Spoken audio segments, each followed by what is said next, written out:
Okay, hello everybody. Welcome to Korean Atlanta Mentorship. And in this video, I'm going to talk about why, for the most part, you should stop caring if people copy your ideas.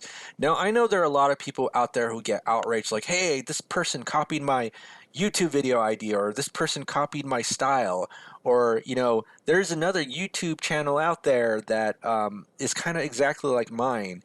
And to be honest, I take that as a compliment rather than feeling outraged or threatened or offended, because it means if there's a copycat out there, that my idea is actually viable in the marketplace because someone is going to make the effort to do what it is I do. That's actually a compliment. I know people have nefarious intentions, but I'm just speaking from a very unbiased perspective. If you have an idea, you start to share it, and people start to copy it. Maybe they won't give you credit, and maybe that's what you're looking for. But if people start to copy it, that's actually a sign that your idea is a very, very, very good idea, right? And the first time I ever thought about this was back in the mid 2000s when the economist Milton Friedman died.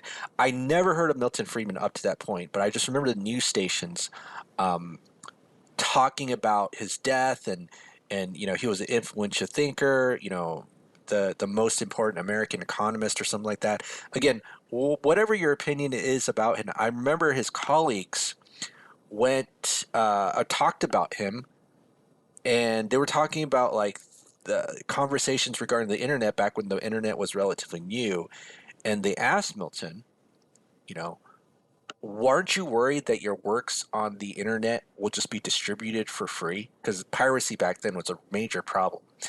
And he said, hey, if people start downloading my material, even if it's for free, I'm really excited because that means my ideas have an impact on people, and that they work, right? And I think that really affected my point of view. So I'm just going to share with you a few things about people copying your ideas. Now, so let's say that with this YouTube channel becomes super huge. Let's say 1 million subscribers in, I don't know, 3 years. I don't know if it'll get that big. I'm just saying, what if, right? I'm guessing if it gets to that point, there's gonna be other copycat channels that do exactly what this does, who with people who I don't even know. Korean something, Korean California mentorship. I'll just put that right. I don't know if that's a good example, but I'm just saying that if this channel gets to 3 million or 1 million subs within 3 years, and some other Korean person notices I'm getting this much traffic and they copy it, I'm not going to be offended, right? And in fact, that's actually a signal that this is a good idea. And this is what I actually told some of my Korean students whose first language is Korean.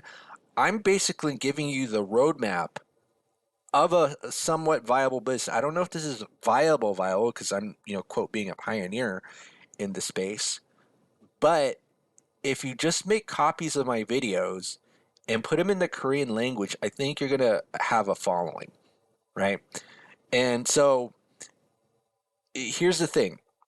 If people don't copy or have no intention of copying your idea, it probably means that the idea is way too fresh. So I don't know if you ever heard the term like red ocean, blue ocean, but I'll just explain the basics. But basically, a blue ocean marketplace is something that's relatively new. Nobody's. It's like a new technology. It's like when the iPhone first came out.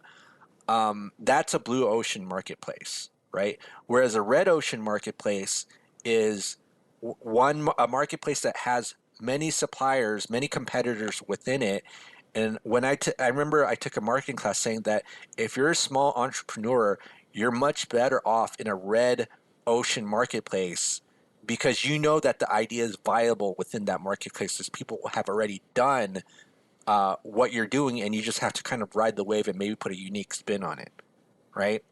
It's like, you know, let's say you're in an area in the country where eating healthy eating is not a cool thing, right?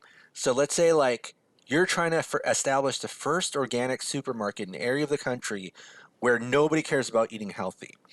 That supermarket is going to have a much more tougher time in that area than, let's say, a place like Los Angeles that has a ton of like organic fare, right? Because in the first situation, even though you're the quote original idea, people are not familiar enough with the idea in order to make it a viable business, right? Whereas if you're in a place like Los Angeles, which has like a ton of organic options, and you create, let's say, another organic supermarket because you're part of that wave, and it's an idea that people have accepted that they want to be a part of, that makes it a viable business, right? And again, so that's why if you're in a marketplace where there are actually copies of you, that actually means that your business is viable in that marketplace, right? So think about this: like if um, if your McDonald's back in the 1940s or 50s, back when McDonald's was relatively new, you actually had a tough time determining whether your business was viable or not throughout the nation because there are no copycats, right? Whereas nowadays there's a fast food restaurant in every single corner. Let's say you go to places like New York, right? I've never been to New York or New York City, but I heard there's a fast food restaurant on every single corner in that city, right? So what does it say if I establish another fast food place in New York City that it's a viable business idea, and all the copycats around there, whether it's, and I'm not Burger King, Chick-fil-A, I don't think Chick-fil-A is in New York, In-N-Out, Raising Cane, Sonics, the fact that there's so many copycat competitors means that your idea is good. Because if you're McDonald's in the 1950s and you don't have any competitors or copycats whatsoever, you have no idea at the time whether your business model is viable or not, right? So if someone starts to copy your idea, that's a good signal to know that you have something special, right? And when you're at that point, you're on the road to success, and you have to be comfortable with the fact that people creating copycats of your idea is inevitable, right? McDonald's cannot be the big powerhouse it is at its stage of growth without any sort of competitors that are copying what they do, right?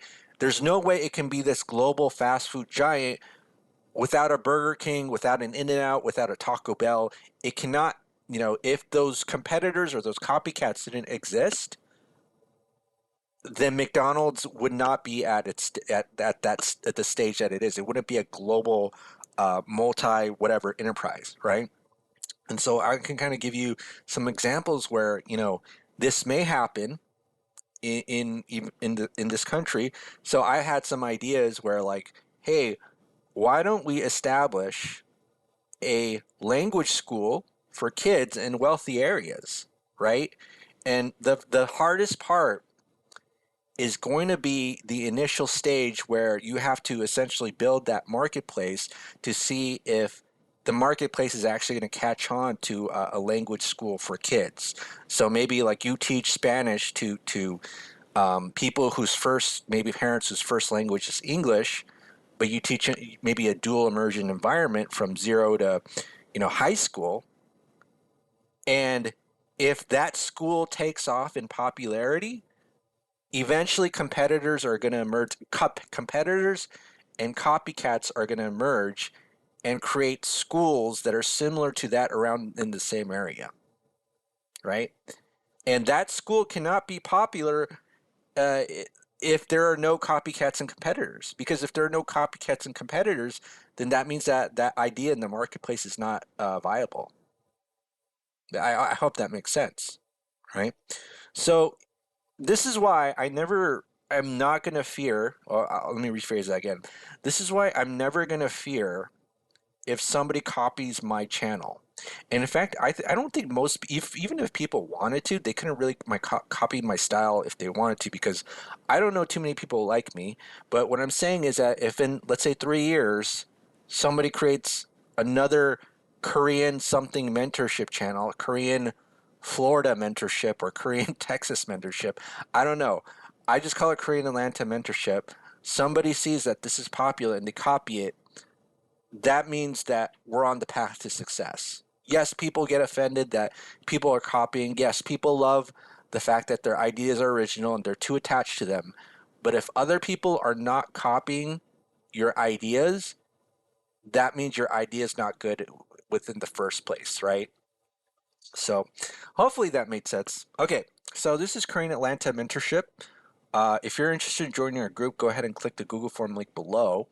Other than that, we're almost at 2024. Have a happy new year soon. How many days? 3 days left. Yep. Happy New Year, and I'll just keep cranking out more videos until the new year. And here's the other cool thing: we're almost at 1,500 subs, so hopefully by then we'll be at 1,500 before New Year. If not, it's all good. Have a great day, everybody.